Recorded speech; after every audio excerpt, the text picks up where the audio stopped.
ഒന്നും പറ്റിയിട്ടില്ലടാ. കാക്കുട്ടിക്ക് ഒന്നുമില്ലേ കേട്ടോ.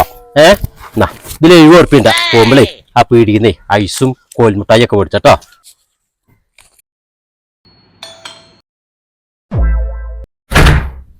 എന്തിയെ അങ്ങനെ കുട്ടീനെ വണ്ടി കെട്ടിന്നില്ലേ? അതിപ്പോ തട്ടിന്ന് പറയാൻ മാത്രമൊന്നും ഇല്ലല്ലോ, ചെറുതായിട്ടൊന്നും തട്ടിയിട്ടുള്ളൂ. ഞാൻ ആ കുട്ടിക്ക് 70 ഉറുപ്പിക കൊടുത്തില്ലേ? ഞാൻ കൊടുത്താടാ. അതിപ്പോ ഞാൻ ഓനിക്ക് മുട്ടായി ഐസും മേടിച്ചാൽ കൊടുത്തതല്ലേ. നിങ്ങളിപ്പോ കുട്ടിന്റെ ആരാണ്? ഞാൻ എന്റെ സന്തോഷത്തിന് കൊടുത്തതാ ഓനിക്ക്. ഞാൻ കുട്ടിന്റെ അളാപ്പിയും ഇതും അവന്റെ വാപ്പിയാണ്. ഞാൻ നക്കാപ്പിച്ച 70 ഉറുപ്പിന്റെ കുട്ടീനെ പറ്റിച്ചൊന്നും പോരാ. 3500 ഉറുപ്പിയാണ്. അവന്റെ കൈ പൊട്ടിക്കണു, എക്സ്റേ എടുത്തുക്കണു. അത് നോക്കാണീ കുട്ടീനെ.